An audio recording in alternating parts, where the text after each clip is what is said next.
baseball podcast. Listener emails that blast. Pedantic baseball chat. Every weekday, break down your favorite pastime. Sit down, relax, and unwind as we learn how Ohtani works. Hello and welcome to episode 2486 of Effectively Wild, a baseball podcast from FanGraphs, presented by our Patreon supporters. I am Ben Lindbergh of The Ringer, joined by Meg Rowley of FanGraphs. Hello, Meg. Oh, hello. Well, a couple quick updates for everyone. First, last time we talked about how one of our listeners had created a website to inform everyone about whether Fernando Tatis Jr. had hit a home run, and that podcast was posted on Saturday, and that website had to be updated on Saturday because Fernando Tatis Jr. hit a home run. So now if you go to Has Fernando Tatis Jr. hit a home run yet? .streamlit.app, you will see in big glowing green letters, yes, all caps. He finally did. Good for him. Good for you, Fernando. You finally went deep again. Went deep again. He looked so relieved. Yeah. You know, the body language was that of a man who probably knew, like, with 95% confidence, I'm going to hit at least one more in my career. But had, like, that 5% sort of nagging doubt where it's like, but is he? Am I? What's it? Yeah. I know. You go 55 games and roughly 240 plate appearances. That's a long time. You might start to question, even if you've been a fairly prolific home run hitter, both pre and post PEDs. Right. You might start to think, do I just have warning track power now? Am I cursed? Is this an Effectively Wild hypothetical witch sort of situation? Right. When he finally hit one, though, he did not get cheated. That thing went 451 feet. Yeah. So he whacked it. Yeah. So that's nice. We can all get off of Tatis home run watch. I mean, he has one. That's not good either. But one is meaningfully different from zero. It is, you know, it's just like a whole bunch more home run. It's it feels like the beginning of something, you know, you're in. It is funny though, because Kyle Schwarber is 22, you know, and Yordan Alvarez is 20, as says Murakami, although he's on the IL now. So it might be a bit until we see him bop one. But there are some boppers who have been bopping, and Tatis has not been among them, so I'm sure he's relieved. I am bummed about Murakami because he's just been one of the most fascinating storylines of this season, and now he's out 4 to 6 weeks, and the White Sox have been so fun too, and they've called up prospect Jacob Gonzalez, so that'll be interesting for their fans too. But a month and a half without Murakami, I don't know if I can make it. That's tough. I've gotten quite attached to that man. Well, and this is among the very least important parts of it, especially since that team is sort of surprisingly competitive and has been bopping. But I was starting to hope that we would see Murakami participate in the Derby, and you have to imagine that that's out of the question now. So we'll have to wait another year until we get Murakami home run derby appearance, or at least the potential for one. I don't know what his interest was in participating in that event, but I was hoping that he would decide to do it. Yeah, I had not considered that. I guess if he returns on the shorter end of that time frame. There's no way they let him do it. Yeah, probably not. Come on. Yeah, I don't know if the home run derby is seen as a risk factor for hamstrings, but I guess it could be. I mean, it's unnatural. You're just you're not running is the thing. Right. So maybe it wouldn't be seen as something that would stress the hamstring. You could imagine other injuries it might induce because you're swinging as hard as you possibly can repeatedly, but running was what got him in trouble here. He was trying to beat out a double play, and he did. But this is why I sort of tongue-in-cheek say never hustle. Yeah, let him loaf. Would have been better if he had trotted down to first, if he had been out, had not beaten out the double play, but had not missed the next 4 to 6 weeks. On balance, you'd rather have that out and him not out. Correct. I imagine, though, that they will say, hey, why don't you take advantage of the time to rest up a buddy and make sure that that's fully 100%. So yeah, probably. But probably. It's a bummer because I did want to see whether he could sustain this excellent start and how good he could be for the full season. And we will resume the Murakami watch when he returns. But of course. It's going to be rough. The other update is that Craig Kimbrel is now injured. He made his Rays debut. He pitched a scoreless inning with a couple Ks. I was thinking he was Diekmaning, and then suddenly he is on the IL with a wrist strain. So, yeah, sad. I worry that we did a little light magic on our most recent string of episodes and didn't realize it. As soon as I saw that, I, of course, had to alert you because I know that you're very invested in these things. But yeah, between Kimbrel getting hurt, the Rays are bad now. You know, there's like losing to the Angels all the time. I think we've done some damage. It's our fault. It could be, yeah. I wish we could just do away with hamstrings somehow. That would be bad. Obviously, you need hamstrings, but hamstring injuries at least. Because Ellie tweaked his hamstring too.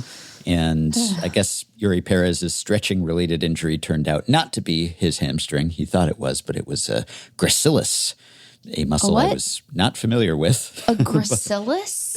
Yeah, I'm sorry. Every now and then there's an injury update that I just think... Am I saying the word correctly? Gracilis? I believe so. Gracilis. A right gracilis strain. It's a muscle on the inner thigh. Every now and then I think they're messing with us. They're trolling. It's just like you invented a new part of the anatomy that I had never heard of. Gracilis. Right gracilis strain. So he's out for quite a while. So that's why you never stretch, because you could hurt your gracilis. All right. A muscle that certainly exists. The most superficial muscle on the medial side of the thigh. It is thin, flattened, and broad above proximal and narrow and tapered below distal. Yeah. Huh. Mm-hmm. Wow. I learn a lot about anatomy from following sports. That's really, I haven't gone to medical school or anything, but just at least awareness of body parts. That's about the extent of it, but I would not have known about the old gracilis if not for Yuri Perez. The muscle adducts medially rotates with hip flexion, laterally rotates and flexes the hip as above, and also aids in flexion of the knee. Yeah, obviously. Free functioning flap is clinical significance. Well, didn't you just say what the clinical significance? I tracked that. I mean, what questions do you possibly have, Wikipedia? Yeah. I don't need to look at the inside of the muscle. No. No. Gracilis. It sounds like that sounds like a cheap cut of meat. You know? Yeah. Like a I guess it is. Because of gristle, probably more than anything else. Yeah. Wow. Gracilis. Yeah. Talk to me about Julio Rodriguez's defense, because Julio's hitting. He's hitting well. Yeah, he's hitting quite well. Like he often hits, at least over a full season. He's got a 125 WRC plus. That's right in that Julio range. And yet the WAR... And that includes his slow start. That includes his slow start, the perennial slow start. And but a briefer slow that's start. True. Yes. Like a 2-week little swoon, and then he was off to the races. Got it out of his system sooner than usual. However, his WAR is not what one would expect, given that level of offense and a center fielder, because his defense, which is always graded out very well, or elite even, has been below average, according to StatCast, FRV, DRS. Yeah. They all have him well below average. And they do. I'm not accustomed to seeing him in that range. And it's not as if he's getting old or something. Right. He's been with us for a while, but he's still just 25 years old. Yeah, well, and it's funny you say range, because that appears to be the problem for him, at least as far as the metrics are concerned. It's an interesting thing, and I'm not trying to, defend the young man in a way that doesn't comport with the eye test, but it is not something that has stood out to me visually as him sort of being less rangy than in years past. I suppose we have to entertain the possibility that he has started eating chocolate again. That was I mean, he offered that anecdote back when he was a prospect. I'm not trying to impute Julio or say anything. His physique remains impressive, but not diet shaming. No, not at all. But he said he gave up chocolate when he was a prospect because he was starting to fill out in a way that was not bad, but just made him less agile out there, less speedy. And so he gave up chocolate. And I was like, wow, Julio loves his job a lot more than I love mine, which isn't to say I don't love my job, but for chocolate, I don't know, we'd have to talk about it. So it is one of those things that I was surprised by. And I was looking at, it's so funny that you asked that because I was looking at his player page today and was like, oh, wow, that's surprising to me because I have not thought him to look particularly unrangy. It looks like Statcast is pegging it to sort of lateral movement toward first base and his movement back as being less good. But I don't know. I don't quite know how to account for it. Now I'm going to watch for it. I will find a way to blame this on Randy. Just want everyone to be ready. Okay. It's striking because you look at his savant percentiles and his arm strength and arm value are unchanged from last year, as is his sprint speeds, basically, as a runner. Yeah, he's not slowing. And the other part of it that I found striking when I was looking at this earlier is that not an obvious, meaningful change in how he's positioned in center field. Like his average starting distance in center is pretty similar, not only distance, but sort of where that starting point is quite similar to in years past. Now, his depth in feet is like a difference of a foot, you know? Is that enough? I don't know. It would appear that, Statcast doesn't love the way that he is angled. So maybe he is positioned largely the same, but is slightly angled in a way that is diminishing his ability to like get a good jump and run a direct route. It is quite odd. It's a mystery, and I don't care for it. Yeah, because Statcast should account for his starting position anyway, so I don't know if that would ding him. It might hurt the Mariners, but not necessarily his metrics. Right, I was just trying to understand like what is different this year, and he's in his no-fly zone. Yeah, it's a precipitous decline in the percentile as far as his range rating, because he's gone from 97th percentile last year to 5th this year, while his arm strength, arm value, sprint speed are largely unchanged. So it is perplexing. I am not that worried about it because it does appear that his tools are intact. And also, if you look at some of the components of his jumps, for instance, it doesn't seem that those have changed that much either, because there's a outfielder jump section on the Baseball Savant player page for Julio, and his reaction times, his burst ratings, his routes, all of that appears pretty much in line with where he has been. And overall, the jump is a little worse, fewer feet versus average, fewer feet covered. It's not a huge difference, but maybe it's enough. I guess small margins make a big difference. But because a lot of those metrics seem more or less in line with where he has been in previous seasons, I wonder if it is just sort of a sample size plus opportunities just sort of skewed. Maybe he's missed some easy ones and that's just kind of thrown off the numbers, because you could almost have, it's like when we look at expected weighted on base versus weighted on base, we don't really have equivalent of that for defense, I guess, where we just kind of look at the underlying components and say, well, should he have been good? You know, more of like a true talent rating almost based on the underlying skills. So you almost need like an XFRV or something so that you could kind of compare to, well, should he have been worse or less valuable given the inputs and given the physical performance? Because I wonder if it is that he has just flubbed a few plays that he normally would get to or even did get to, but just didn't complete the catch for whatever reason. Because, the underlying numbers just don't look all that different. So I agree. That does make me more optimistic that what is going on? This will correct itself, most likely. What's going on? Yeah. The good news is that everything else that you usually worry about with Julio early in the season, a lack of offense that seems to have corrected itself. So if he can just get the glove under control, which has not been an issue historically, I guess he's not running very much on the bases, either. He's been a bit below average as a base runner. He's stolen 5 bases in 7 attempts. I don't know if that's connected, but again, his sprint speed, it's down a little bit, but the percentile not the way is that you really worry about. Yeah, it's still roughly in the range he's been in before. Yeah. So I don't know whether the lack of trying to steal reflects something, some sort of nagging something or other that has manifested on defense, but not so much at the plate. It's possible, but looking at the underlying components, I'm not too worried about it. Well, now I'm going to have a weird obsession. And hey, the Mariners in first place by 2.5 games, right? So if they can just get Julio's defense straightened out, then maybe they'll run away with this thing.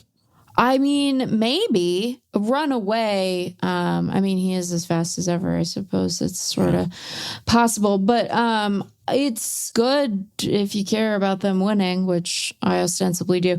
It's nice that they're above 500.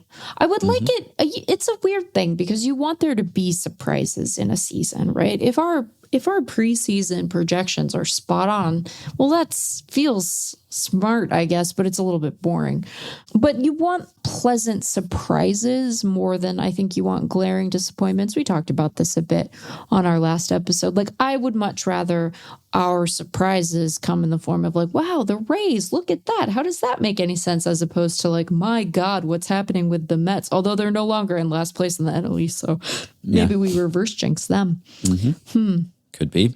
All right. Last time we talked about Abner Uribe and his crotch chop suspension. Yes. I was wondering if there was any precedent, and I still don't know if there is a crotch chop suspension on the books before this, but as some folks reminded me, there was a crotch grab suspension that was levied against Jonathan Papelbon in 2014. This was this was not the choking incident. This was the, I guess it was a form of choking, but not the choking Bryce Harper. But Jonathan Papelbon in 2014, he was suspended 7 games and fined for making a lewd gesture. And MLB.com described it as he rather aggressively adjusted himself before he entered the Phillies dugout. He rather aggressively adjusted himself. Yes. So okay. That's great. Yeah. Now, it wasn't a 7-gamer solely for that. That would have been... I was going to say... Yes, that would have been stiff, so to speak. He bumped Joe West. He made a little contact with Joe West, so that was part of it. But he was grabbing his crotch in response to jeers from the crowd, or at least that is how Joe West perceived it. West said he made an obscene gesture. He had no business doing that. He's got to be more professional than that. And that's why he was ejected, because the model of professionalism, Cowboy Joe. So that's a little bit different, I think, than what happened to Uribe, where it was not directed at the fans, and it wasn't a grabbing, it was a chopping, and also there was no ump bump involved in Uribe's situation. They do get very worked up about ump bumps. You know, they really, their level of tolerance for that is quite low. I think that, to your point, we can only ever be ourselves, right? And I think that was part of Jonathan Papelbon's problem.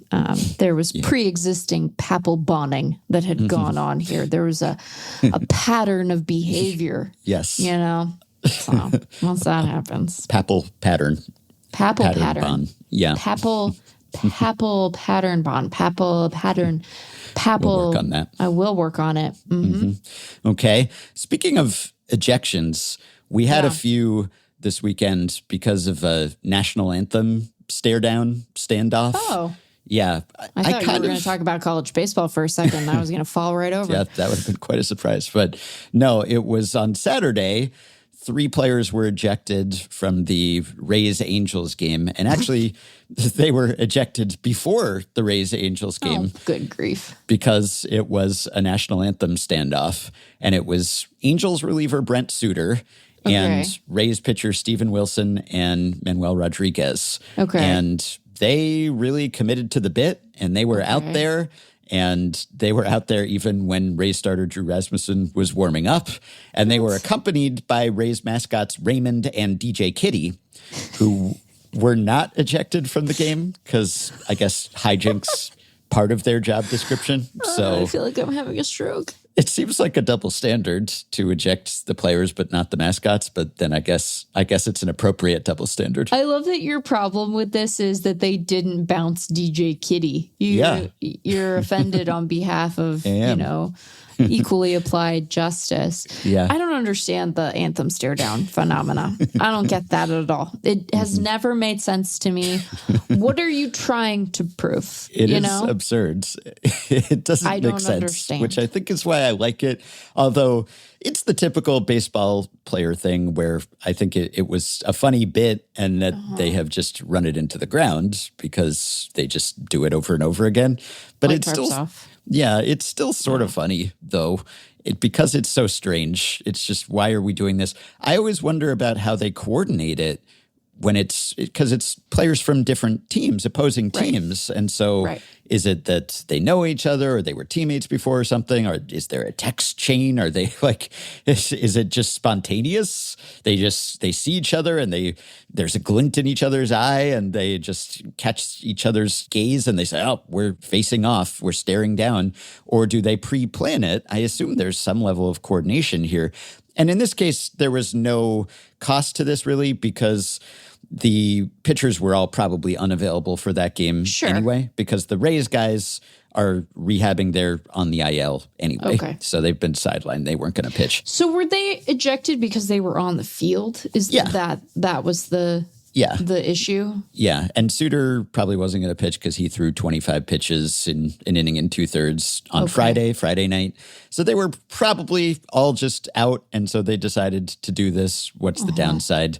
And at some point, it's just like delay of game. It's just disruption of the proceedings we're trying to play. And you're just standing in front of your dugouts. So. But Ben, you failed to answer the broader question. What's the point of it, though? To be silly, I guess. I don't understand it as a. Are you saying something? Are you trying to say? No, anything? I don't think you're making any sort of statement. I don't think it's a rebel without a cause kind of situation. I think I don't. Okay. Well, I guess it's it's defiance. But we acknowledge that it's kind of dumb, though, right? We acknowledge it's dumb. It's dumb but funny. Brent Suter, is it? He's kind of a jokester. He's the one who's always doing the same impressions of Will Ferrell doing Harry Carey or whatever. So, okay. You're helping me to calibrate humor in the case of Brent Suter. In a helpful way. I don't have anything against him. This is one of those things that happens sometimes where I feel completely disconnected from what other people find funny. And I don't like that very much. Yeah. Yes. Suter, he's a big environmentalist. He's like an environmental activist. Yeah, I like that too.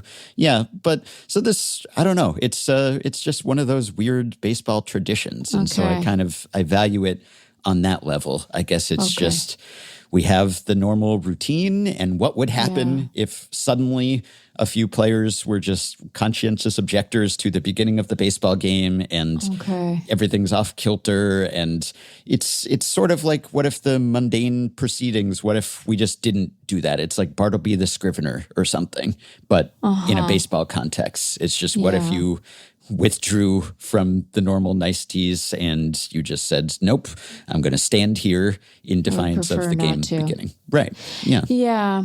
Okay. I still don't get it. And I think I find it kind of doofy, but okay. Yeah. Okay. I just want to know how they coordinate this or whether they coordinate this. Is it ever spontaneous? Is it pre-planned? I think it's kind of funnier if it is spontaneous. Well, sure. But it's probably not, because how would that happen? You're just kind of looking across. There must be some relationship there. How could you leave such great humor to chance, Yeah. So then if you've planned it in advance, because it's not some sort of demonstration or something. You're not making any kind of point. So then if you've planned your hijinks in advance, then I think it loses a little really hijinks luster. then? Yeah, right. It's too rehearsed or practiced, pre-planned. It should be just... Right. It's a failed bit. It's not. Yeah, it's not spur of the actual moment, hijinks. just... So the fever seized us, and we saw him standing over there, and it was like a bull seeing red or something, and we just had to stand there until he left, and he refused to leave.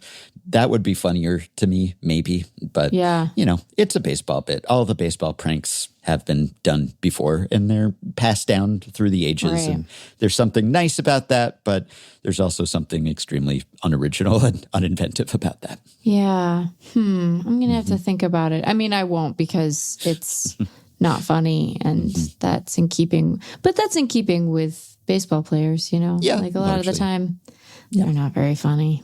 No. Okay.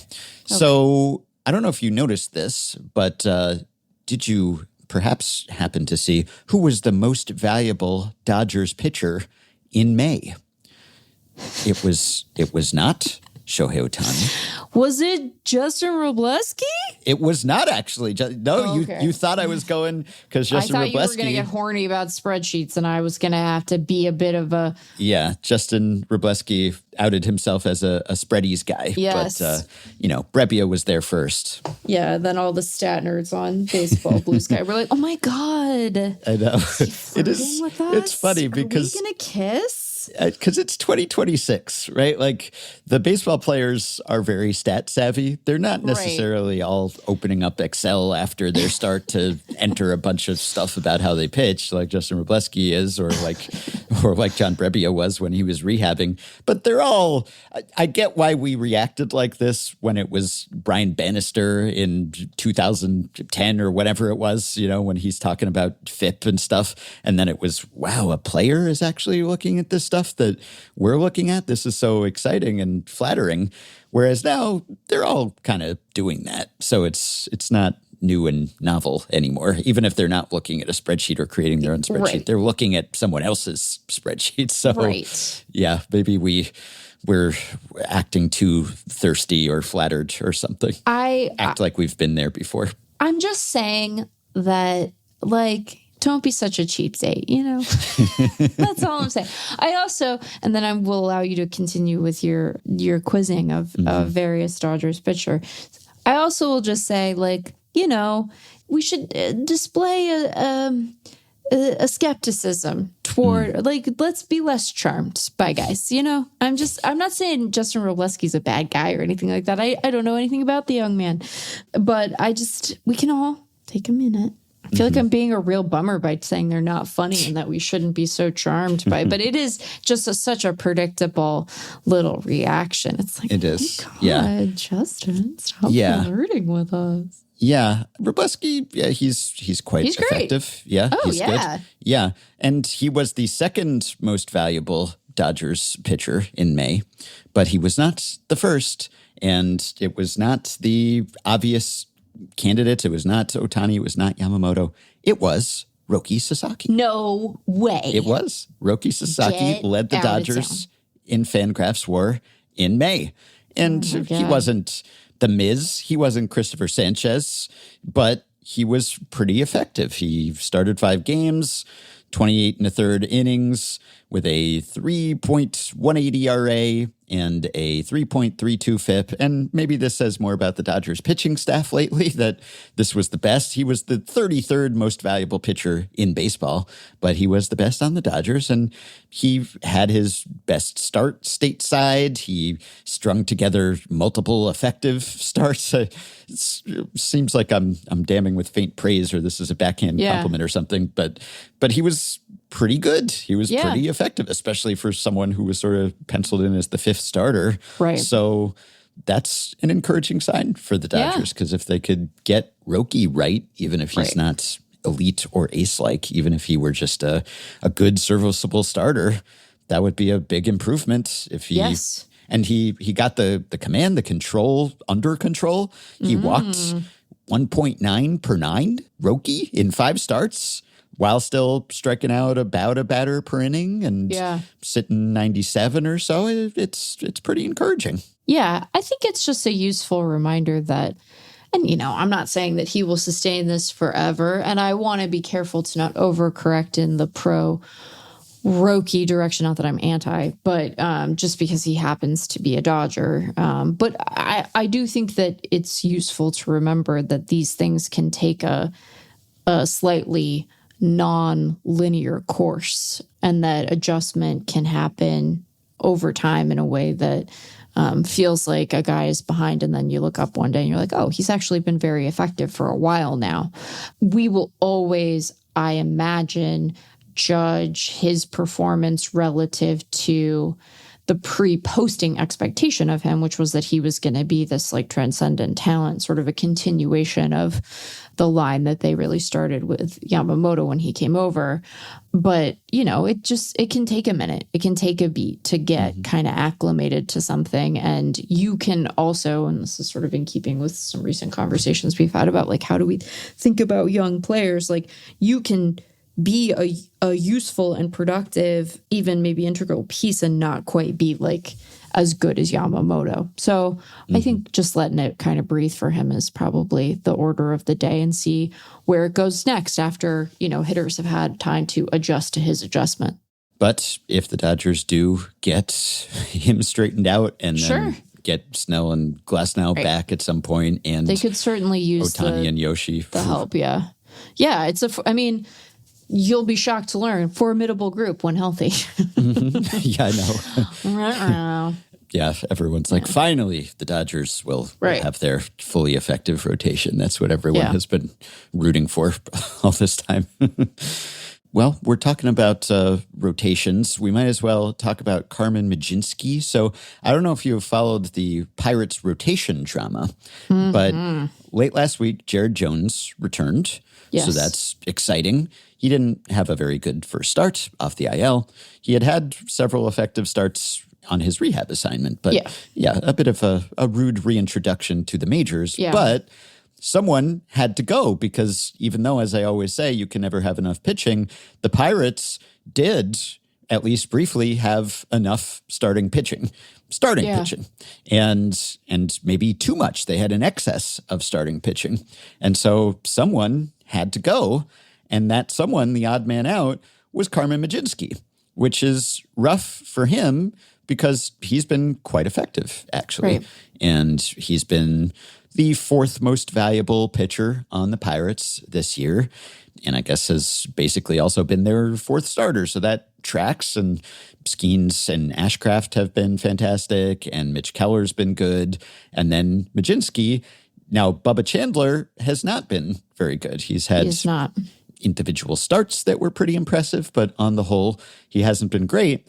But the Pirates elected to keep him in the rotation and move Mlodzinski, which you can kind of understand because Mlodzinski has worked in relief. He's been the bulk guy in a couple starts after an opener, and he was effective in that role. And also Chandler, it's hard to break this to Mlodzinski, I guess, but Chandler was the bigger prospect and is seen as having the higher ceiling and was effective last year. So the idea is let's not mess with the top prospect. We will move Mlodzinski to the pen. And the Pirates could use, I said you can never have enough pitching. They could use some bullpen pitching. Yeah. So they have the fourth most WAR by starters this year, but 19th by relievers, and that's with a couple of extended effective outings by Mlodzinski in relief. Okay, so makes sense to move him, but he balked at that. Not literally, but he didn't balk because he wasn't on the mound. He decided that he was unavailable physically, mentally. He sort of opted out of being available out of the bullpen. And he conveyed that to the Pirates, and they said, well, we need bullpen help, and also we can't play a man down. So if you just will not post, then we will have to put you on the restricted list. And that's what they did, which is pretty rare. Usually when a player's on the restricted list, it's bad news. They misbehaved in some serious legal way often, but this is not that serious. But it's, out of the norm. It's a mini Derek Bell operation shutdown, but brief probably, and not as dramatic. But Ben Cherington did a radio hit, and he was talking about the decision to move Mlodzinski to the bullpen, which I think Cherington said was sort of endorsed or led by the coaching staff. And Cherington said that not surprisingly, he didn't agree with that decision, Mlodzinski. We want players to be honest about how they feel about decisions. Then it's our job to work with them to get them into a spot where, okay, we've disagreed on this. We've made the decision. Let's go win games. That's a process sometimes. My belief is that Carmen Mlodzinski is going to pitch a lot of meaningful innings for this team this year, and he's going to help us win games.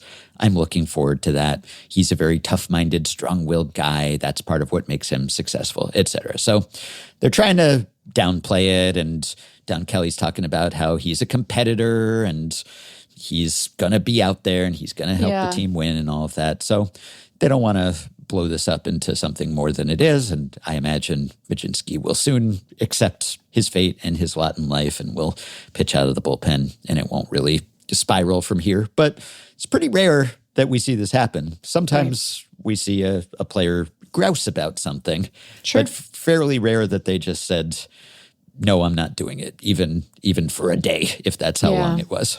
Well, and it's interesting, too, when you think about it sort of in conversation with the decision to keep Chandler in the rotation, because he had expressed frustration. He came up at the tail end of August last year. That's right, yeah. And he had expressed frustration in the lead up to his call-up that he had not yet been brought up to the majors.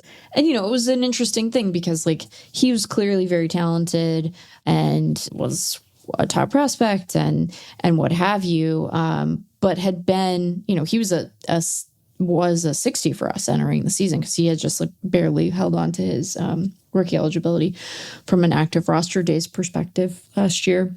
But it wasn't like his 2025 at AAA was totally pristine. His sort of peripherals and underlying metrics, other estimators were better than his ERA, but he wasn't like running a sub-2 ERA or AAA or anything like that. So, but he looked ready, and it's like, hey, you got to like make this guy figure it out in the majors at some point. And he got brought up, and he appeared in 7 games, but he also pitched in relief a little bit. And so I wonder how intertwined these decisions are, where they're like, well, you know, we want to keep Bubba in the rotation. We want to give him big league run. We want to make sure that he's taking the ball when his turn comes up. But in order to do that, you have to kind of pull a similar disgruntled overroll move with another guy. So they're just funny to sort of consider next to one another. But you're right. It's like, you know, other than legal trouble or visa trouble will be the other thing that gets guys on the restricted list, right? Like when a player is having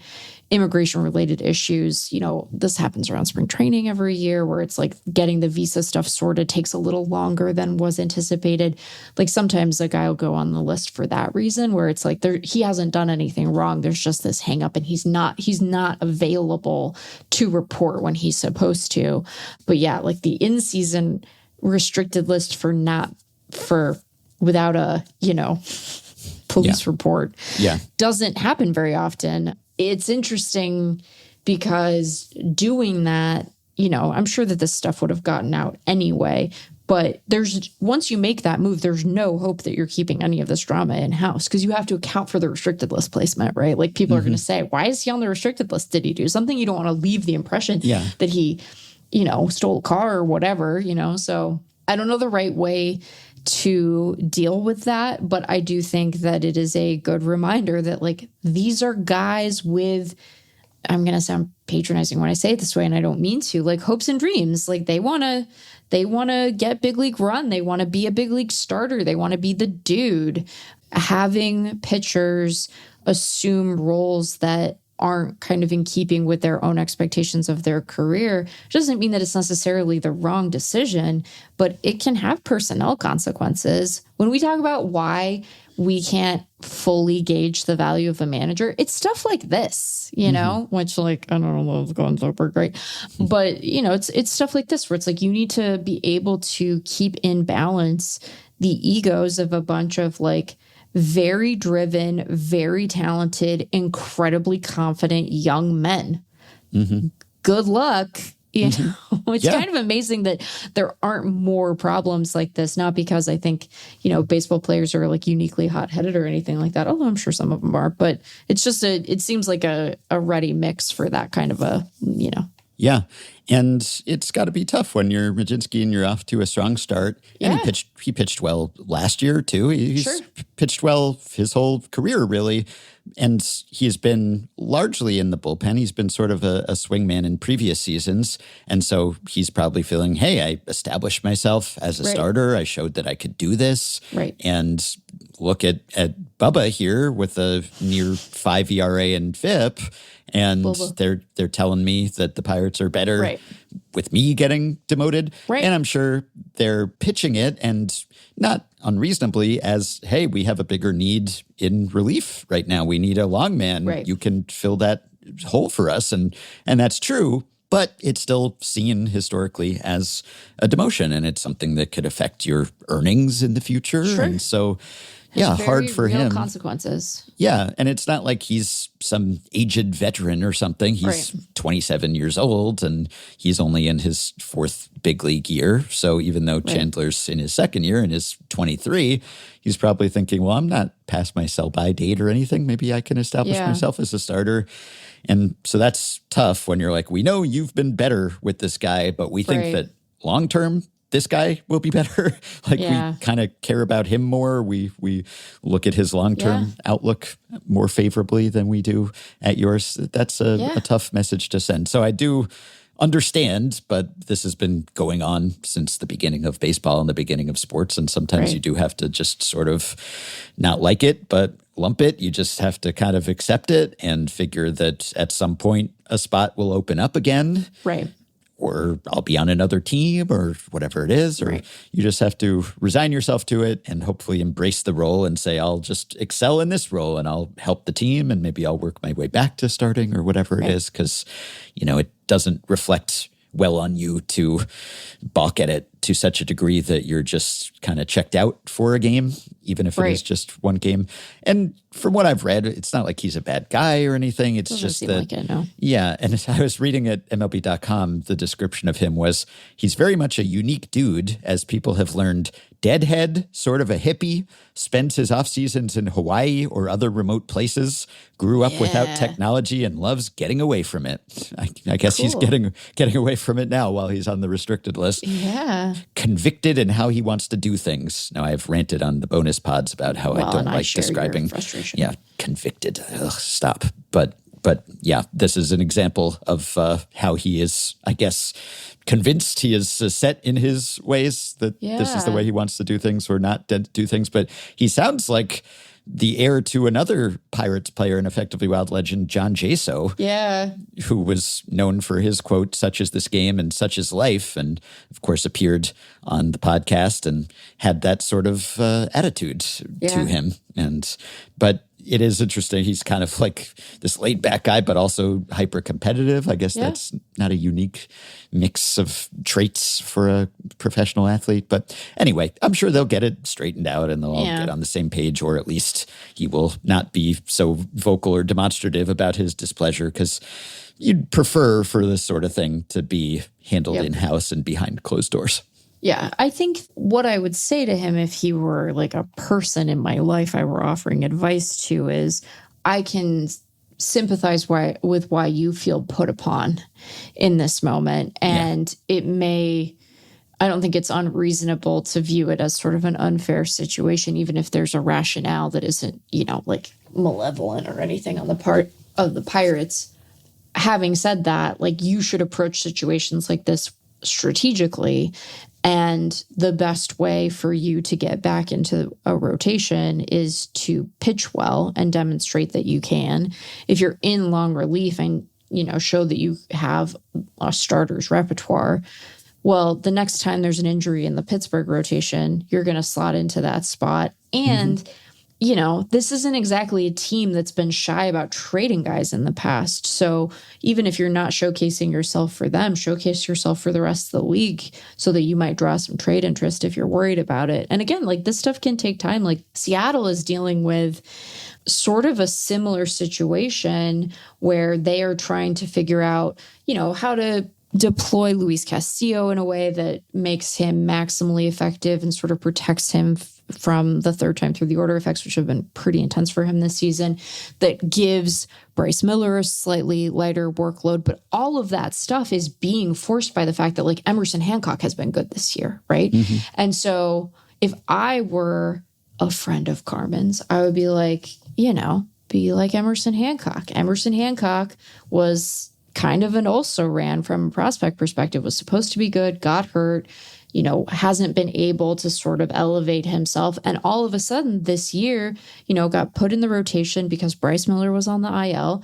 And then he just pitched so well that they're like, well, we can't remove him from the rotation. He has a 2.78 ERA and like a 3.5 FIP. Like he's been one of their better, more reliable starters. And so they kind of rejiggered things. And it wasn't just Hancock's performance. Like I said, like they have to deal with the reality of an aging Luis Castillo. They have to figure out how to make sure that like Bryce Miller doesn't get hurt again. So they've been having Miller and Castillo kind of piggyback. And like Luis Castillo's a veteran and was was their frontline starter for a lot of years before the young guys came up. And so I'm sure that they're having to manage some egos around that stuff too. But if I knew Carmen Mlodzinski, I'd be like, hey, this doesn't have to be like the be all end all decision. Like you need to like have a strategic approach to it, which isn't to say again that it isn't unfair or doesn't feel unfair. But like, I think when you're a guy in this circumstance, you do end up better off if you try to make the best of it with an understanding that it is probably not a, permanent decision. If that changes, then like, that sucks. But yeah. Well, good problem to have for the Pirates, at least. Well, excessive starting pitching. Not the way that it's been handled. Relief, but it's true. But a surplus of starting pitching. Yeah, that's not something the Pirates have always had or that any team always can count on. So, the dream of the all homegrown Pirates only in their career effective starting rotation, it's been fulfilled thus far. Yeah. It's been quite impressive. And if they could get Jared Jones right too, and also get Chandler to be his best self more consistently, that would be pretty exciting. Yeah. Okay. I don't know why it made the rounds this weekend, but I saw a lot of people citing Wemby holding a baseball. Did you see? I don't know why, because this was a photo from, I think, 3 years ago or something. But there is just... they just made the finals. I guess that's why. Saturday, I guess everyone was just talking about Wemby. And so for whatever reason, people were sharing this picture of him grasping a baseball in his giant hand. And I saw a lot of people speculating about how good he would be as a pitcher because he has this gigantic hand.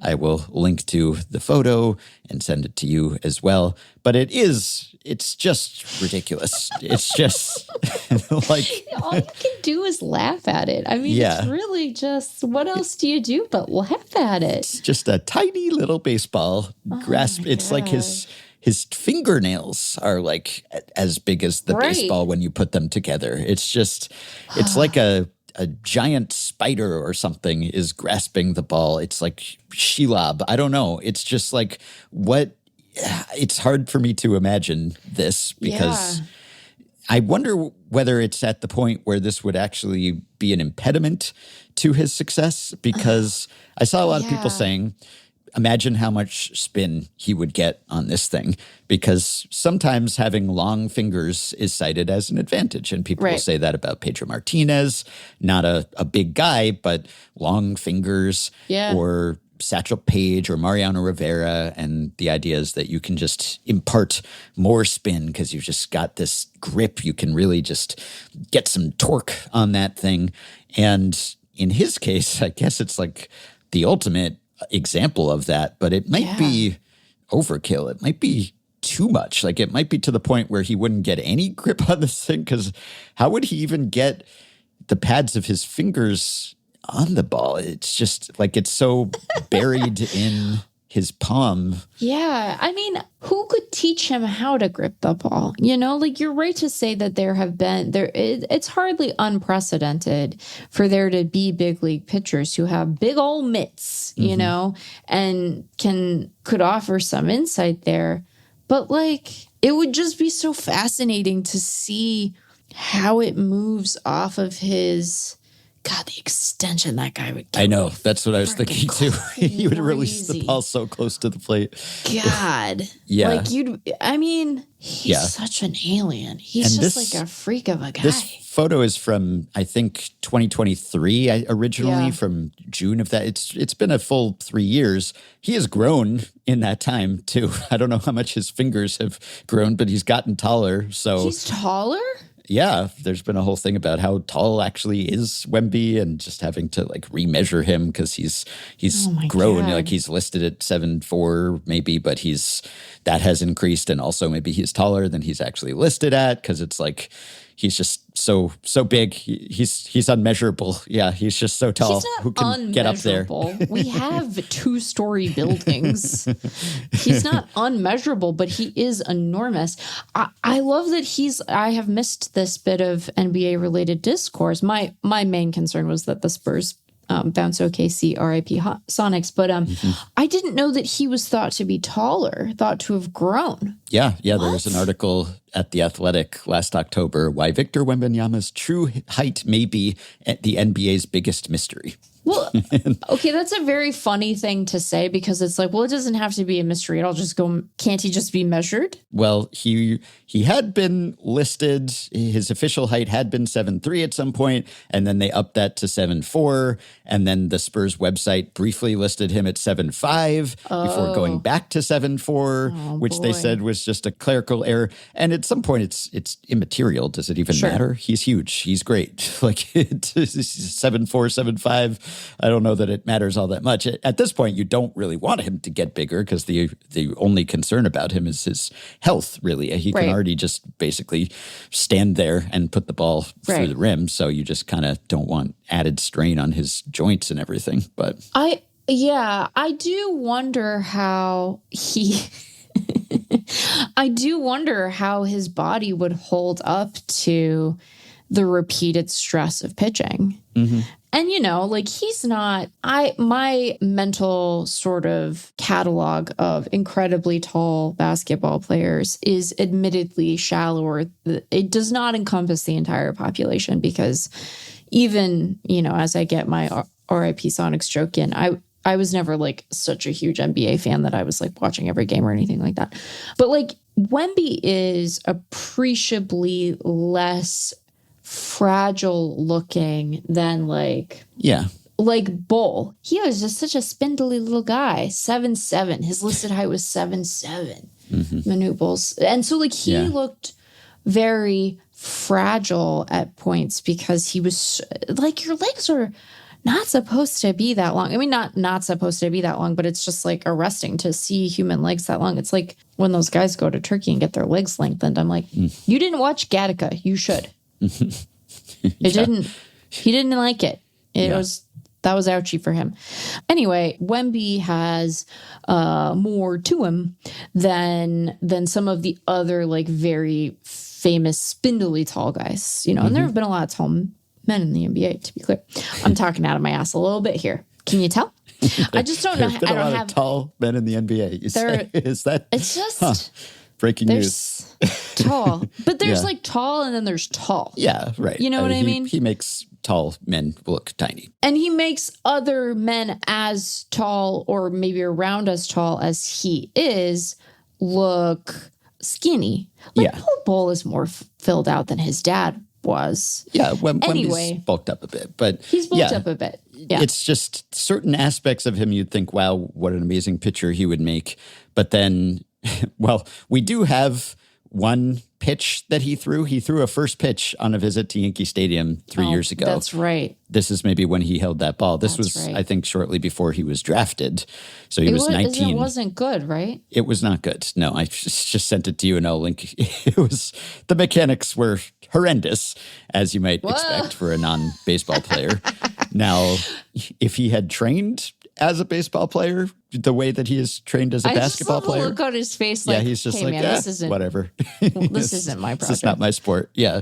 So even though basketball players are incredibly coordinated and athletic in some respects, maybe more so than MLB players, and fitter, conditioned, and all the rest, you can just see whenever they take hacks in the cage or just throw a pitch, they look like they've never done it before, because in many cases they haven't. They haven't. Yeah. And so he hasn't dedicated himself to it. Also, I think there is a point at which it does impair your coordination. It's just like, you got such long limbs, the signals have to travel farther and back to your brain, and then you have to tell your body what to do. And we've seen that with some giant pitchers who are not as big as Wemby, but like your Randy Johnsons, they often have to kind of get their mechanics in whack before they can be effective. And so he had all sorts of control issues and everything, and then made mechanical changes, and then was suddenly dominant. And obviously being as big as he was helped, and probably helped him generate speed, and certainly made him more intimidating. And he had the extension and all the rest. So, but it took time for him to harness that and really leverage that. So it was perhaps counterproductive at first. And then his hands are so big that I wonder whether it's too much, and instead of being able to impart more spin, he would have even less tactile control and feel for the pitch, because the ball's just so teeny tiny on the ball. The way it would just get lost in there. It's like wearing a mitt or something. Right. I guess the coordination, the lack of practice, the gigantic hands. Now, of course, what makes him so special as a basketball player is that even though he is so gigantic, he doesn't play like that. I mean, he does in the good ways, but also the typical downsides of being that huge, he doesn't have. Like, he has the athleticism, coordination. He has touch and finesse. And, right. And that's what makes him such an outlier, not just the height, but the skill set that goes along with the height. And now that he's fully refining that, he's taking San Antonio to the finals, and boy, that's going to be a fun series. Are you a Knicks guy, Ben? I'm not really, but do you bing bong?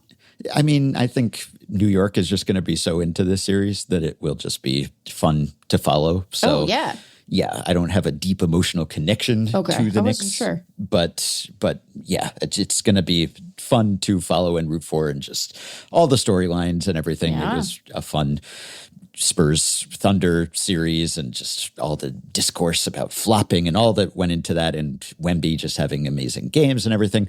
But yeah, I don't think if he had to convert to pitching right now, let's put it this way, I don't think he would be as adept at pitching as Michael Jordan was at hitting, which was not very, but surprisingly He'd be a so. Terrible hitter.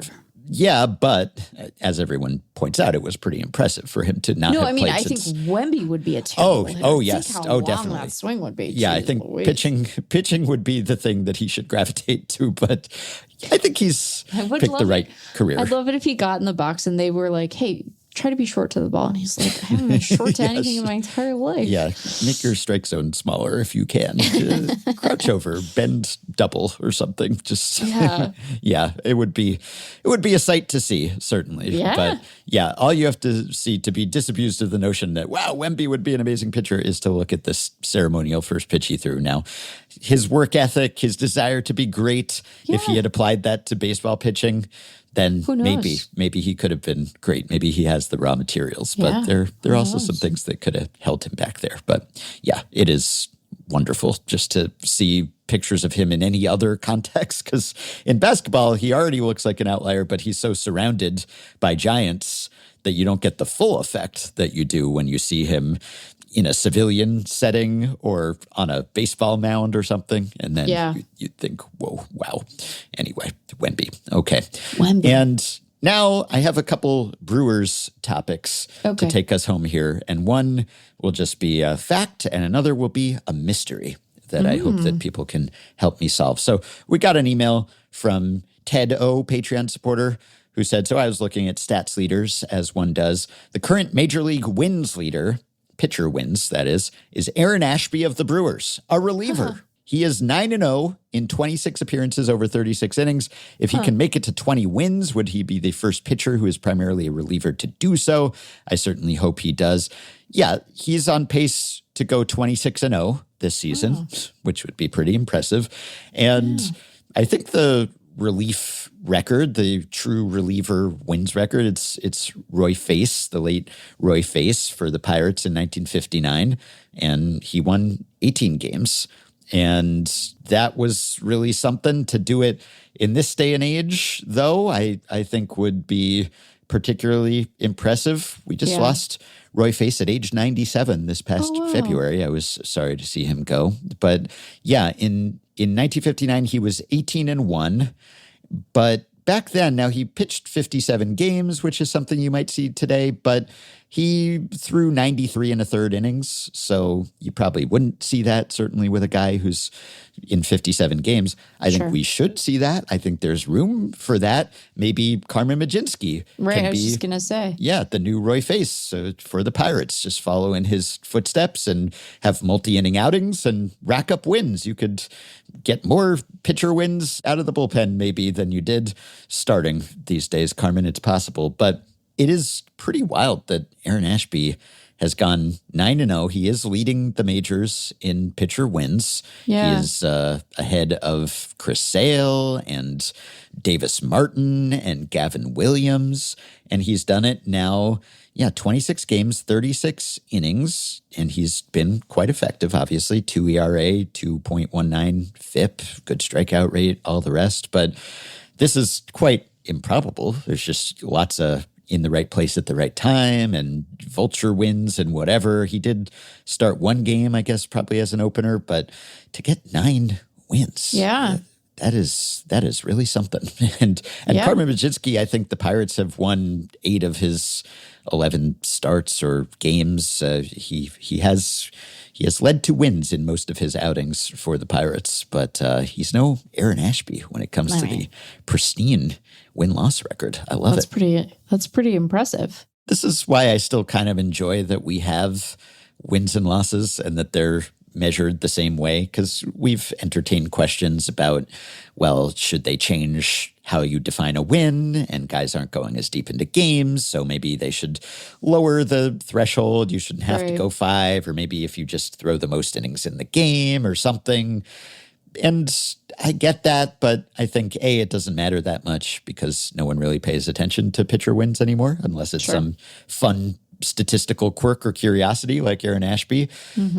And also, in that vein, I think it's nice to have the consistency over time. I agree. Yeah, because if we just change the baseline and change the bar, it's good if only to be able to track differences in pitcher usage and guys not getting as many wins now. It would be totally skewed if you just sort of redefined the stat to conform to the modern pitcher usage model. I guess you could have a modern win and still report the old traditional win, but I don't know. I don't care enough. But Aaron Ashby, he's never had more than 5 wins in a season. Like last season, he was similarly effective, and he pitched in 43 games, 66 2/3 innings, but he went 5-2 that year, and now 9-0. It's not like he's had some incredible knack for picking up wins in the past. So I'm sure this won't continue, but it's pretty fun while it's happening.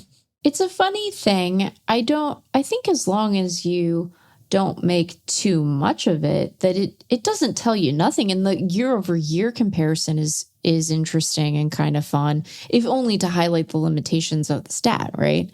But I like that we maintain a consistency to it, even if our understanding of its importance or sort of how much weight we place on it when trying to evaluate the quality of a guy changes appropriately over time as we learn more about the game. I don't know. I like that.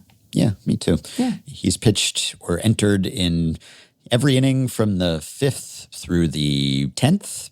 That's crazy. And he also started that one game, so he's been just a roving reliever. And and they put him in, and, and I guess he's a good luck charm, if nothing else, for the Brewers. He's a pretty effective reliever and has been for a while. But this is something else. So we will be on Aaron Ashby wins watch from now on, and probably he won't have any more now that we have brought this up. It'll be a reverse jinx. Or no, this is just a jinx. The Tatis was a reverse jinx. This will be a reverse jinx, which is just a jinx. But just a jinx. Yeah, I'm sure the Brewers will keep winning. And that is the question that I bring to you here. I have something that I will probably be writing and doing further reporting on. So consider this a first draft and a first crack at the topic. And I'm claiming it. I'm licking this topic. So it's got my germs all over it. Yeah, the cupcake is yours. Yes. But this is about Brewers' clutchness and whether they have solved clutch, whether they have figured something out that enables them to hit well with runners in scoring position. And I was thinking of this because the other day, Joe Sheehan had an edition of his newsletter, joesheehan.com, and he was talking about teams that were and weren't doing well with runners in scoring position and how the Cubs were having trouble in that department. And Joe wrote, "Hitting in leverage spots isn't a skill over and above hitting. No players, and certainly no teams, have an ability to map their performance to situations. However, performance with runners in scoring position, especially in close games, goes a long way toward winning a baseball game, or toward winning baseball games."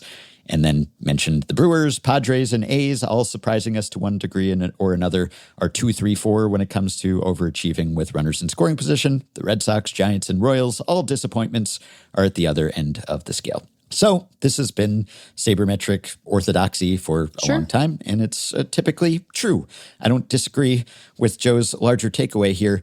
However, I'm starting to wonder whether the Brewers are the exception to the certainly no teams have an ability to map their performance to situations, because they are really raking with runners in scoring position this year, and it is far from the first time that they have done this. They have shown a capacity to do this year in and year out for several seasons now. So this year, the Brewers are hitting 284, 381, 438. That's an 819 OPS with runners in scoring position.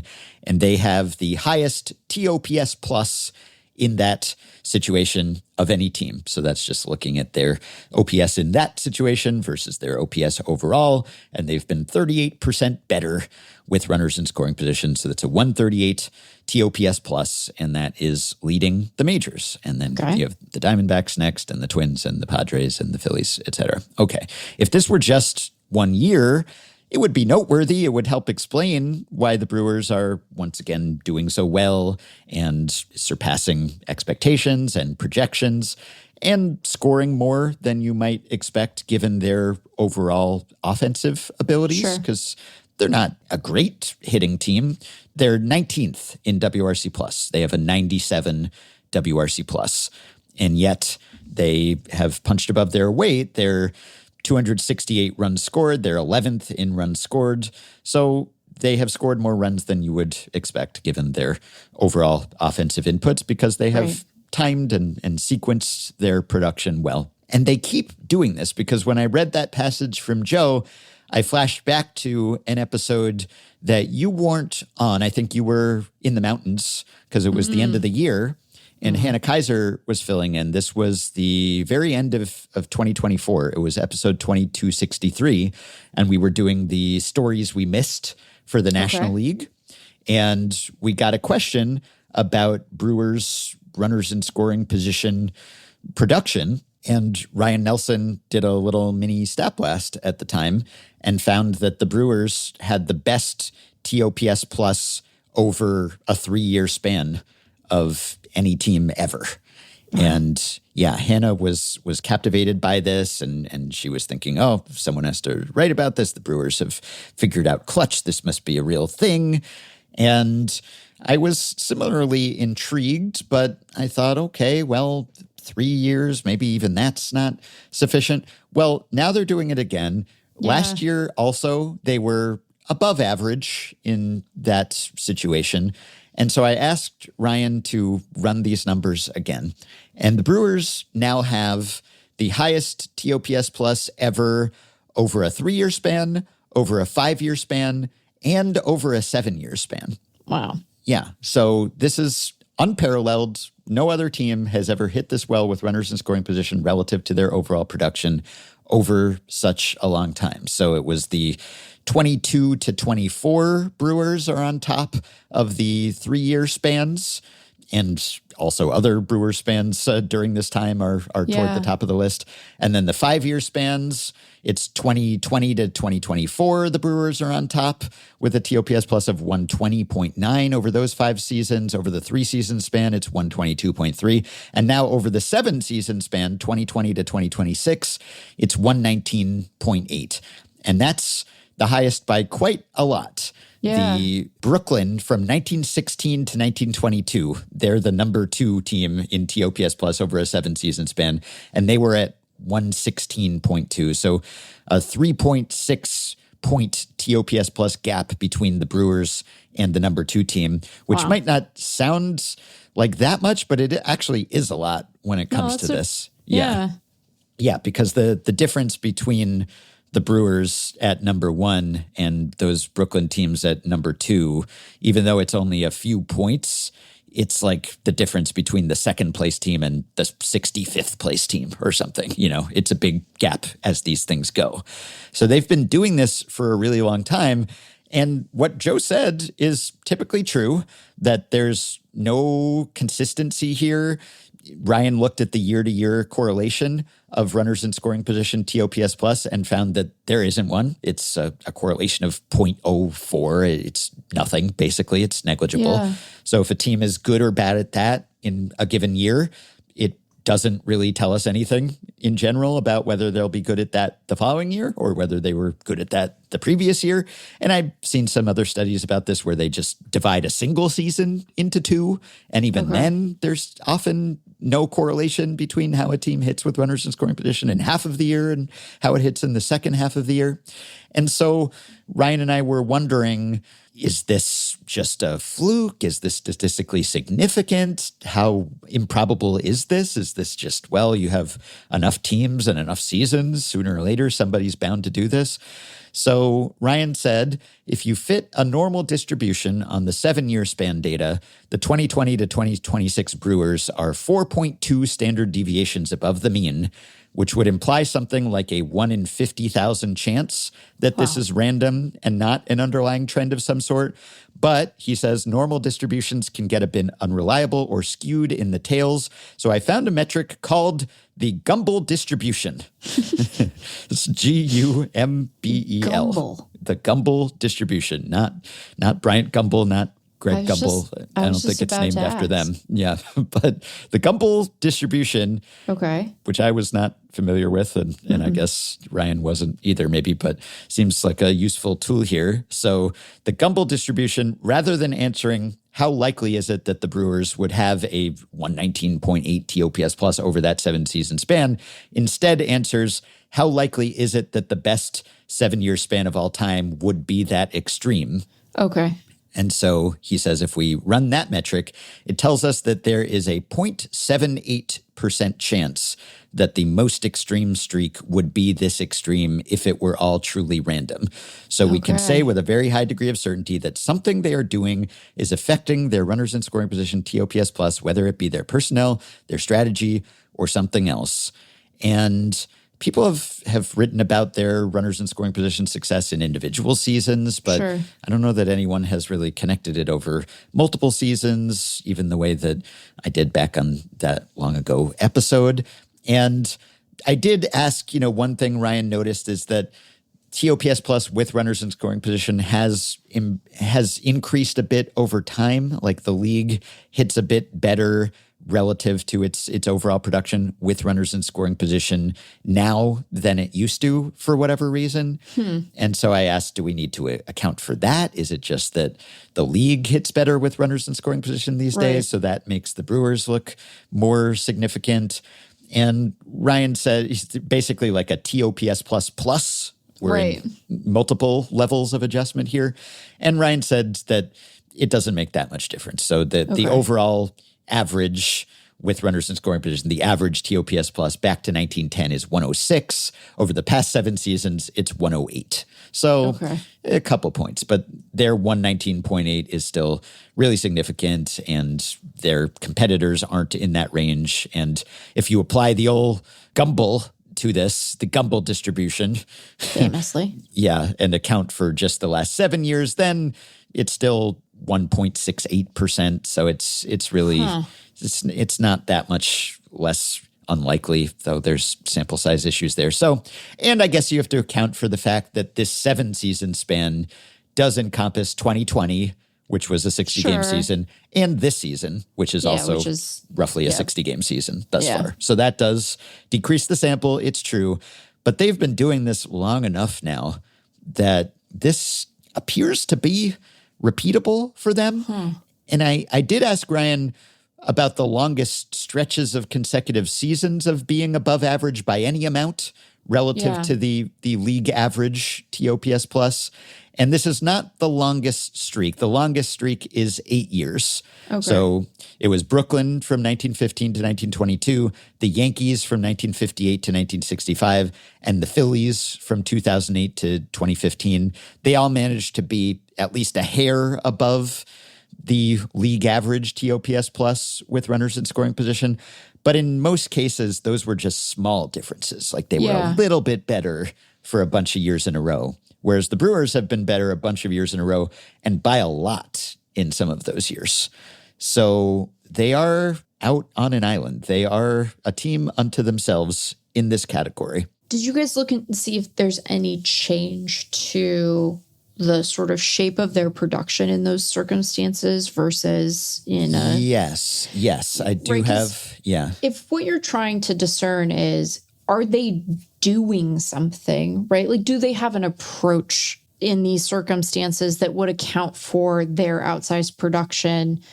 That might be compelling, although, you know, I'm still skeptical, but are they hitting the same way that they are in non-men in scoring position situations? Yeah, I looked into that a little. I'd like to look into it more. And part of the reason that that's part of you licking the cupcake. Yes, and I'm bringing this up on the podcast because people might have good suggestions for things to look at or potential explanations here. But just to give people some sense, because I was curious about, how much of the Brewers seeming to exceed expectations every year is attributable to this quality. So I'm looking at 2020 to 2026 just because that's the year that the Brewers started consistently, unfailingly hitting better with runners in scoring position. But you could have some other sample of seasons if you cared to. But so over that 2020 to 2026 span, the Brewers have exceeded their preseason depth charts projections by FanGraphs by 47.4 wins, which is second most in baseball. First is the Dodgers, who have exceeded their projections, it seems like, by 70.3 wins. Now, in some cases, this is just...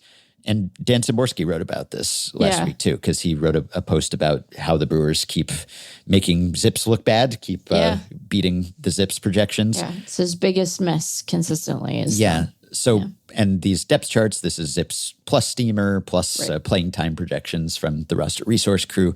But he found that it's partly that the Brewers just seem to do a really good job of recognizing when someone is better than they were projected to be, and then giving them a lot of playing time so that, maybe they're good at evaluating their guys or deviating from the plan when someone exceeds at least public expectations. We don't know what their internal expectations are, but when someone is better than they were projected to be, the Brewers seem to pivot to that player quickly. And as Dan also mentioned, it can be that teams that do well, they also tend to improve themselves by adding at the deadline. They tend to be buyers, and that's not something that projection systems account for. They don't model that, if this team is this good, it'll probably get even better because they'll be adding at the deadline. And that applies to a lot of the teams that are on top here, like the Dodgers or the Brewers for that instance. Sure. Next are the Guardians, another team that has perennially beaten projections. And then the Mariners are next, the Rays, the Orioles. Anyway, the Brewers are second. So if we say 47 or so wins, they have been better than the preseason projections. This tendency of theirs to hit better or to score more than their underlying offensive numbers would suggest has accounted for about 12 of those wins, near as I can figure. I looked at the base runs page at FanGraphs, and it gives you kind of the deserved scoring versus the actual scoring. And then I also looked at Clay Davenport, Baseball Prospectus co-founder. He has a website, claydavenport.com, where he has adjusted scoring and adjusted standings. And so I looked at all of that, and basically they have scored, according to Clay, 117 more runs than they quote unquote should have. And according to base runs, 120 more runs than they should have. So those two measures are in close agreement. So roughly 12 wins if you do the 10 runs to a win kind of shorthand.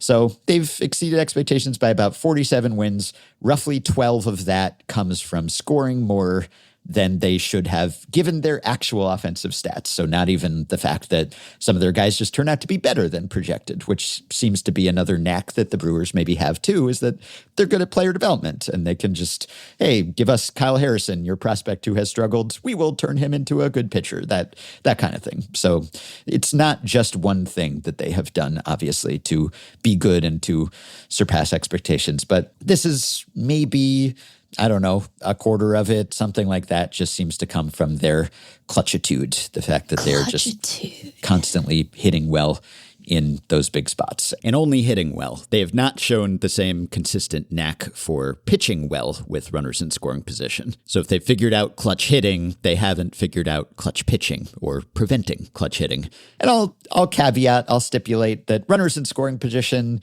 it's a little different from, say, high leverage. Often runners in scoring position situations are high leverage, but not always. You could have runners in scoring position situations in a blowout when you're winning or losing by a lot. And then, runners are in scoring position, but it's not actually high leverage. So I think they might be a little less outlying if you look just in terms of leverage, which is what the FanGraphs clutch stat measures, for instance. So it depends how you define clutch, I guess. But by this one metric, they definitely have been singular in all of baseball history. Okay, so as to your question about what are they doing differently, so or are they doing or are they differently? Yeah, right. Yeah. So one thing I wanted to just see, is the expected weighted on base different? Like, do the underlying inputs here suggest that they are actually hitting better with runners in scoring position, or are they just somehow getting better results with the same kind of quality of contact? Right. And that's interesting. So by weighted on base average, just by pure old WOBA with runners in scoring position since 2020, they are second in baseball, the second best hitting team in baseball with the runners in scoring position, behind only the Dodgers, who have had a much more star-studded lineup over that span. So the Dodgers have a 346 WOBA with runners in scoring position, and the Brewers are number 2 at 338. Now, if we look at runners not in scoring position, so you can do that split at Savant, and I checked runner not on second and runner not on third. The Dodgers are still first overall. So they have a 333 WOBA with runners in scoring position. So they're good all the time, regardless of the situation. But the Brewers are 21st.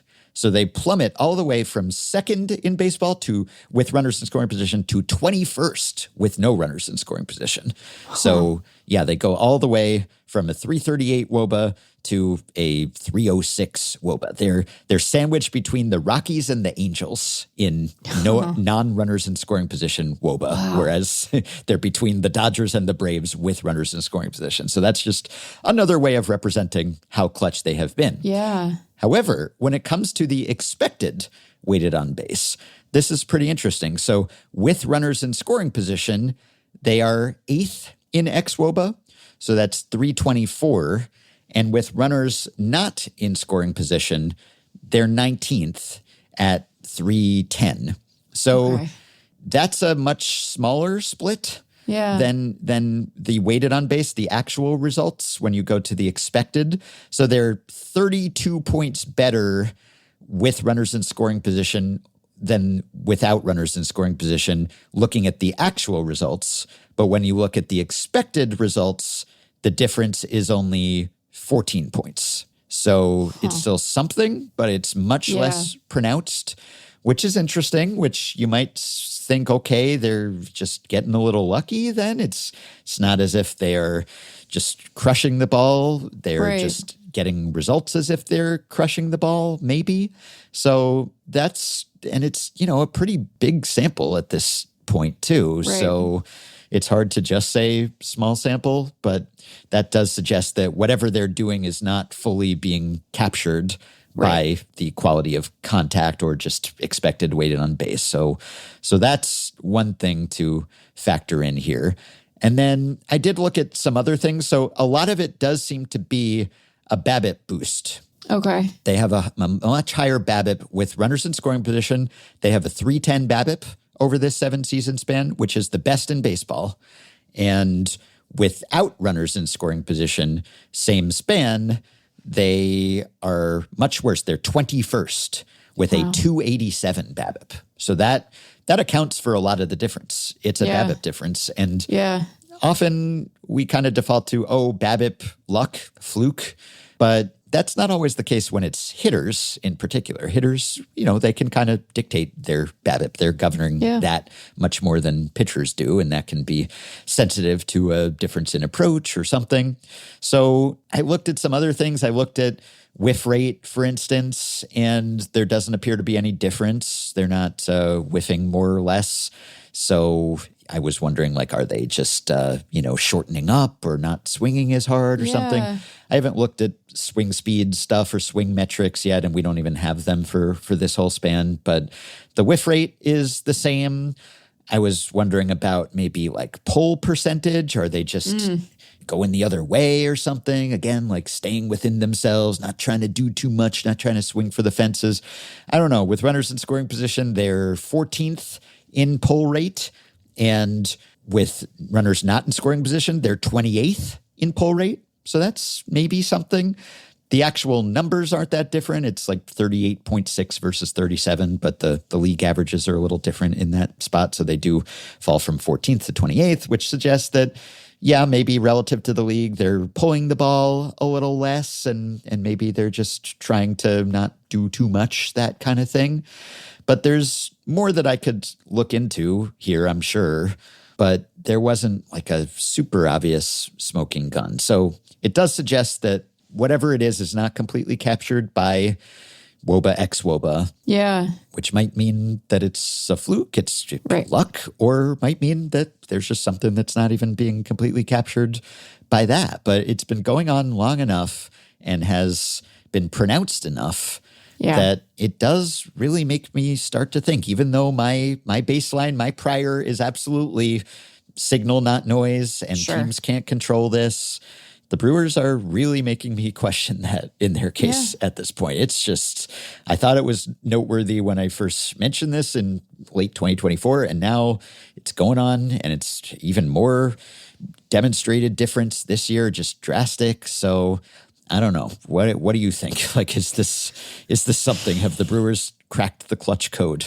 So part of the under-projecting puzzle, one of the big pieces to that puzzle, as Dan noted when he wrote about this last week, is that they do seem to just self-scout very, very well. Mm-hmm. Or maybe it's more accurate to say that a combination of their own self-scouting and sort of a willingness to give playing time to guys who might not be as high profile as other dudes puts them in a spot where they are always maximizing the production of the guys that they have on their roster. And maybe they're identifying something about them when they're drafting them or trading for them that they know they can help to bring out the best in those guys through their player development. So I'm sure that's part of it too.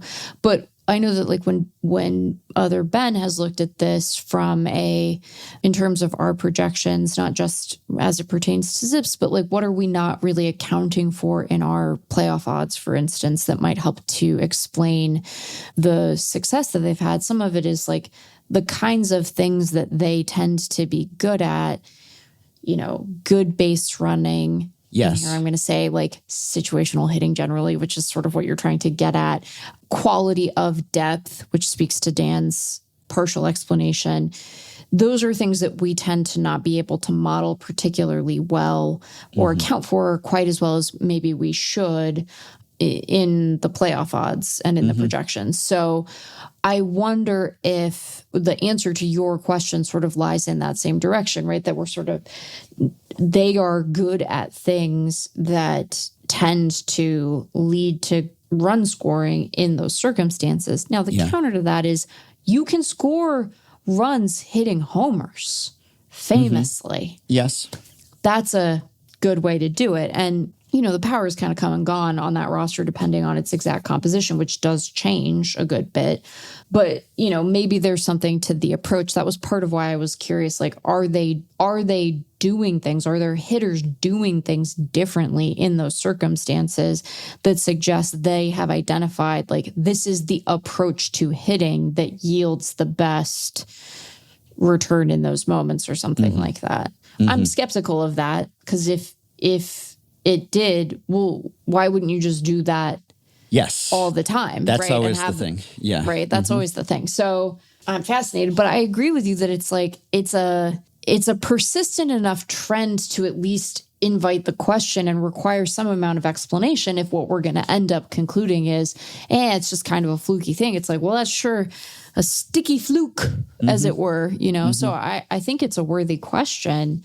I can't really account for it. I don't have a good instinctive answer other than some combination of the things that they are doing, that their hitters do well, showing some amount of resilience in those moments that gives them a little bit of a boost. And it would potentially, if that's the case, right, if it's an approach thing that you have a bunch of like speedy little athletes on that team. There's a bunch of, I know Caleb Durbin's gone, but is he though, right? Like spiritually, isn't he still a Brewer? Isn't he on the Brewers, even if he's not on the Brewers? If those things help to account for some portion of their success with runners in scoring position, well, it would make sense to me that would work, to some degree and maybe to an outsized degree relative to other teams in the regular season. And then we tend to see, although not always, their offense dry up when it comes to October. And part of that is they got a bunch of little speedy guys, but when the quality of pitching improves in the postseason. And defense, yeah. And defense improves in the postseason, well, suddenly it's not that you can't score that way, but it's not necessarily as reliable as it once was. So I don't know, maybe that's the thing. Or maybe it's just a big trick, it's a big trick that the baseball gods are playing on us, trying to identify some actual skill here. But, they got a lot of smart people working for that team. Yeah, maybe. And that's the thing. I guess part of it is just, because it's the Brewers, it seems more likely that they have figured something out than if it were just some other team that is not known to be, quote unquote, smart or progressive or populated with former Rays executives, So that lends it a little credence. And of course, that could maybe mislead you because you're overly inclined to think, they have the one weird trick. They figured out clutch. Yeah, they know what's what. Yeah, but another way of putting it is with no runners in scoring position, their WOBA is 4 points lower than their expected WOBA. But with runners in scoring position, their WOBA is 14 points higher than their expected WOBA. So they don't seem to have the same knack to outperform their WOBA in other spots, but in this spot, they have. And so, yes, that is always what it comes down to. Yeah. Well, if you could do it at that time, why wouldn't you just always do it?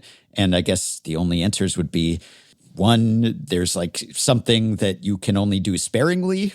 Like, I don't know, you have to go Super Saiyan or something. Like you have to power up. And so you can do it. You have to pick your spots. Otherwise you would burn out. And so they just reserve it for this one time. Because if it were just, I don't know, swinging harder or something, you could imagine, okay, well, you can't swing that hard always because there'd be fatigue or injury. And so they just save it for these moments maybe. But other than that, it's hard to come up with an answer.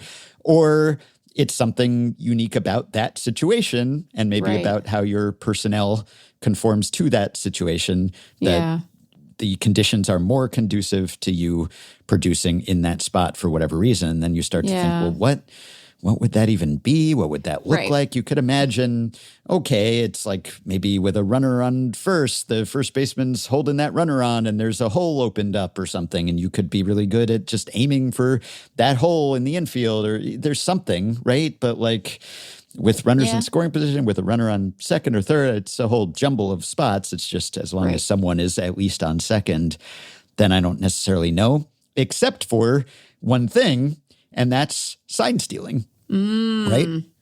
Legal sign stealing, to be clear, not accusing the Brewers of anything nefarious here. It's like we're doing a different kind of show than I thought we were doing. But could it be related to the Brewers being adept at picking up signs when they have a runner at second or something and relaying that to the batter? I'm not saying they are. I have no proof that that's the case. It's just I'm trying to figure out, well, what's different about this situation that they've been so much better in? And one thing is that sometimes you can pick up the signs and relay them. And to be clear, they have exactly the same WOBA with runners in scoring position at home and on the road. Sure. Just over this span. So it's not like they've done this only in Milwaukee, which might lead you to think, oh, it's an Astros situation. It's a banging scheme. It's cameras.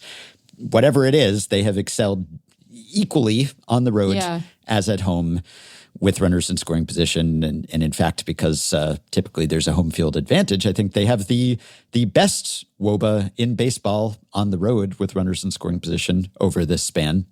So could it be sign stuff? And this is relevant maybe to the Abner Uribe incident from last week, because Uribe's explanation, which does actually seem to be backed up by the facts, is that he was upset. He was extra ostentatious here because Cardinals manager Ollie Marmol was warning the Brewers about relaying signs. And he did seem to be doing this, and there was video of Marmol seeming to gesture to his ribs as if to say, someone's going to wear one if you guys don't stop this. Yes, and when he was asked about that after the game, initially he said, I'd rather not blow anything out of proportion. I think it already has been, to be quite honest with you. But he was asked about it more, and he said, I've got no issues telling you the full story, but I just think like anything these days, it gets blown up. This is like an everyday occurrence. We felt like the Brewers were being pretty demonstrative about relaying signs from the dugout. And so Marmol said, I looked over and I said, hey, you got to do it. Be smart. You're going to get somebody hurt, while pointing to his ribs. Like, what we trying to do here? That was it. He said there was also an incident involving an unnamed Brewers coach before the game concerning the sign relaying issue.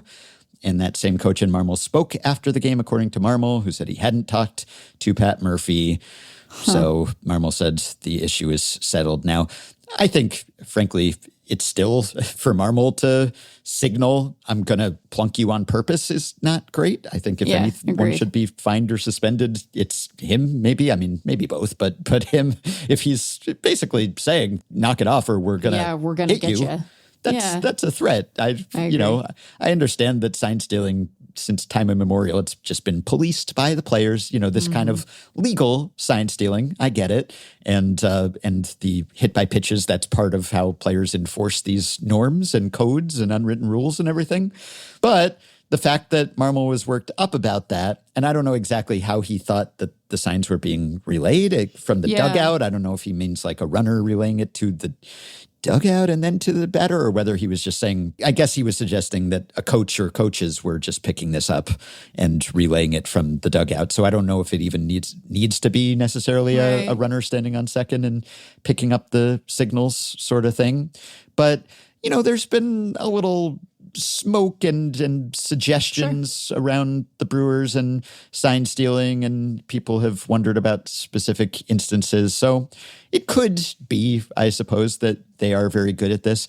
But then again, even if they were, why would that show up in the WOBA but not the expected WOBA? Right. Because if it was that they know which pitches are coming and thus they are dialed in on that pitch, then wouldn't it just be that they hit the ball harder and they don't swing when they shouldn't swing or whatever? And so that would just be reflected in the underlying performance as well. Right.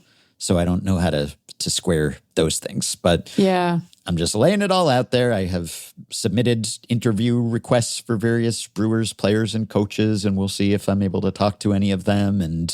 But I'm soliciting input, hypotheses, anything that might occur to people to suggest why or how this is happening, because I'm fascinated by it, because the Brewers, they keep beating expectations every year, and they keep defying gravity when it comes to hitting with runners in scoring position, and it's been going on long enough and pronounced enough that I am starting to suspect that they're onto something here. Yeah.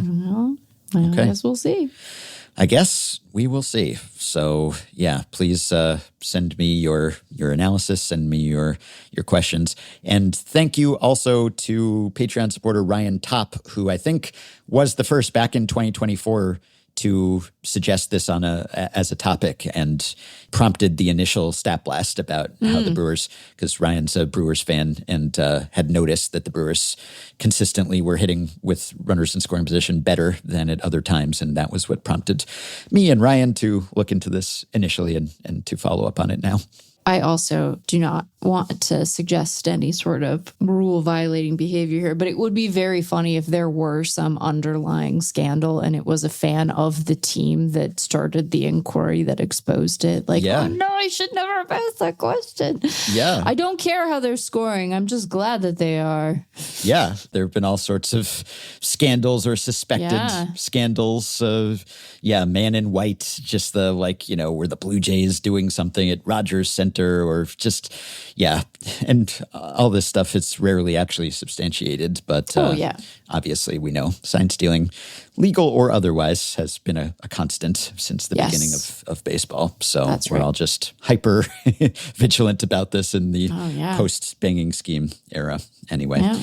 All right. Well, I look forward to people writing in to flesh this out in any way that they can, and I will do some additional digging. But my spidey sense has been triggered. My hackles have been raised. Not hackles, I guess, but my awareness has been heightened. You're by curious. This, for sure. I am quite curious, yeah. There you go. Did you see that Tim Healy, writing for the Boston Globe, evidently there are people in the Red Sox organization who think that Craig Breslow should have an interpreter? Oh, my God.